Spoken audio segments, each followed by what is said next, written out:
بسم الله ما شاء الله على البنات الحلوين. ايه يا روحي؟ ايه يا روحي؟ انت قاعده بتعملي ايه؟ ايه ها؟ اللي انت قاعده بتعمليه ده بحط ضوافر. ضوافر؟ قاعده بتحطي لي ضوافر؟ فيها ايه يا روحي؟ هو مفيش مدرسه الاسبوع الجاي؟ لا هو لسه هبدأ دروس بكره. مش رايحه الدروس، احنا فاضيين للضوافر. لا فيها ايه؟ هروح الدرس بالضوافر. هي الدراسه تبدا نحط ضوافر. فيها ايه يا حبيبتي؟ بسم الله ما شاء الله. فيها ايه؟ فيها ايه يا داليا؟ فيها ايه يا داليا؟ فيها ايه يا داليا؟ فيها ايه يا داليا؟ فيها ايه يا جوجي؟ لما اتصل بالمدرس اقول له كسر لها ضوافرها، اكسر وانا اجبس. يا قلبي سايباني مع كوكا بره في المواعين ومع كوكا في ترويق الشقه واقول يا بنت سيبيها نايمه. بقول لك ايه، استني بس استني. انت قاعده بتعملي ان شاء الله. استني بس. هو بصي، هو المفروض الصباعين الكبار لازم يبقوا زي بعض ولا بيبقوا مختلفين؟ انت يا بنت ما بتحسيش؟ استني بس، الصباعين اللي زي الكبار بيبقوا زي بعض ولا مختلفين؟ يا بدل ما تقومي تساعدي بيبقوا زي بعض ماما. ولا مختلفين يا لمبي؟ يا لمبي يا بدل ما تقومي تساعديني قاعده تركبي ضوافر. ده لسه هكمل. لسه هتكملي؟ شكلهم حلو. وريني كده حلوه، وريني يا لسه بنوته يا هكمل. حلوه يا جميله.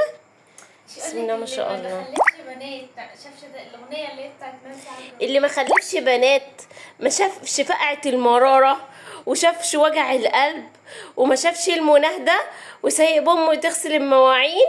يا خراشي يا خرا، انا اعمل فيكي ايه يا بنتي؟ ده انت عندك درس بكره يا بنت. يا بنتي ده احنا بنقول بسم الله الرحمن الرحيم دروس بكره، راح تحطي لي ضوافر. تصدقي انا عارفه، تصدقي اول مره اعرف ان انا عندي درس بكره. انا عارفه ان انا عندي درس بكره، انا عارفه يا قلبي ان انا عندي درس بكره. ما انت عارفه ضوافر ايه اللي انت بتركبيها؟ اروح الدرس شكلي وحش، لازم اروح شيك كده مزه كده، ما يشوفونيش بقى لهم كذا، صحابي يشوفونيش بقى لهم كذا. اول يوم كده اروح لهم كده مزه كده حلوه، ايه فراتيك مزه فراتيك. اروح لها شكلي وحش، لا اروح لهم مزه كده، اروح لهم كده مزه حلوه كده شيك، راح مدخله لهم الدرس كده بضوافر. مصيبه هكتب ازاي بالضوافر؟ انا عمري ما جربت اكتب بالضوافر، عايزين نجرب. بصي يعني اركب من غير ما اكل. عارفه انا هكسرك يا ربي. اعمل ايه يا بنتي؟ جننتيني يا بنتي، جننتيني حرام عليكي. تجيب ازاي؟ انا عارفه اللي بيغطي شعره ويصبح مخترعوا لها طريقه جديده. انا هلم هدومي ومحدش عند امك.